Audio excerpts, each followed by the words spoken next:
Okay, thanks for joining us for the full course. You've made it through the introduction, and now let's get right into it. And we're going to start here with the very important topic of what is Visual KPI.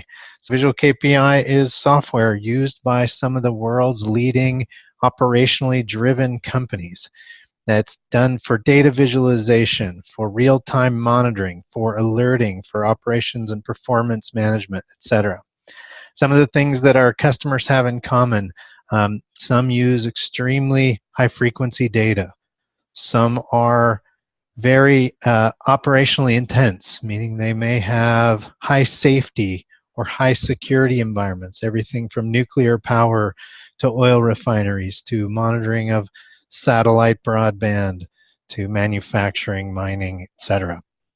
So a lot of these companies have a lot of things in common in that respect, but the overlying theme is that when mistakes happen in these types of companies, the results can be very expensive, the impact, etc. And so we are here to solve that. So without boring you around all of that, let's talk about where some of those benefits really lie. Those are things like eliminating unplanned downtime, or improving overall performance or production, or just monitoring of people or assets in a better way.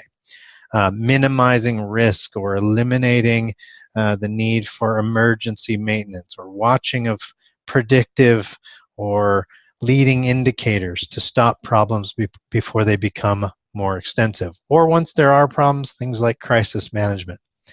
And overall, we're also there to extend the reach of some of this powerful data that already exists in all these companies, but is usually locked in with just certain teams or certain individuals that are deeply trained and deeply understand this information, but the rest of the organization does not have access to it. So by simplifying it, making it more obvious, giving it color and meaning and status and context, you're able to get it in front of more people and therefore amplify the benefits. So that's a little bit of the top line. What does it do? Now let's talk about what's in it, some of the core components.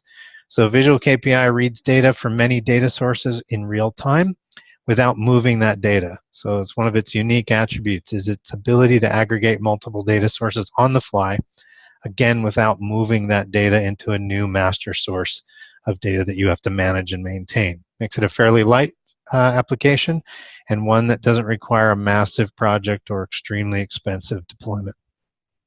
Now the second part here is where you add context, or all the information that's going to make the data make sense, give it meaning.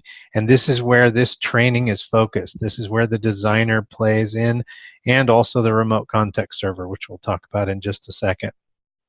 This is where you take raw data and again give it that meaning, everything from turning values of information into KPIs, or giving it a hierarchy or a flow or navigation so that all the information and performance can be rolled up. It's where you determine what should or shouldn't be alerted on and how. It's where you decorate all of your information with interesting things like where is it located? Is it a moving object or a static object? And even custom attributes. All the ways you might describe your assets that are specific to your industry or even to your company. So how a wind farm might describe their assets would be very different than an oil refinery, or than a nuclear power plant or a mine. All of these things would have a very different way of thinking about it. So this is where we're going to spend all of our time in the Visual KPI Designer training. Once you have data sources and then you've done even the very basic set of configuration in the designer, then you have a fully running system where you can then, it's already visualized, it already has navigation and roll-ups, and you can take it further with dashboards and ad hoc visualizations or other types of visualizations and security and all kinds of things like that. And then also alerts. And again, it's our belief that software should be smart enough to tell users when they should pay attention to it. So alerts are very important, and those are also set up using the Visual KPI Designer. So that's a quick rundown of the core functionality of Visual KPI, but we'll dive a lot more into the designer in this course. So before we leave this overview of Visual KPI, it's important to understand how the Visual KPI Designer relates to what we call the remote context server. So the remote context server is when, instead of defining manually all of the configuration, like creating a new KPI or creating a hierarchy, instead of doing that manually in the designer, you point to an external system or an internal system that has that information in it already, and therefore you have automated the configuration of Visual KPI. So those two things are very different pieces of software, but they actually are looking for the same type of information. So if you're going to use the remote context server, having an understanding of the Visual KPI designer is critical. So let's talk about the remote context server real quick before we end this section. So on the left here, you'll see an external system. This happens to be OSI Soft's AF product, or what used to be known as Asset Framework. And this is a simple hierarchy of a data center. And then at the bottom, you'll see a template for what an object looks like in there. In this case, what a server object looks like. And there are properties in there and all kinds of attributes there. Once you have a hierarchy and some system that has the types of information Visual KPI is looking for, once you point it at that system, then you have all of it represented and automatically created in Visual KPI.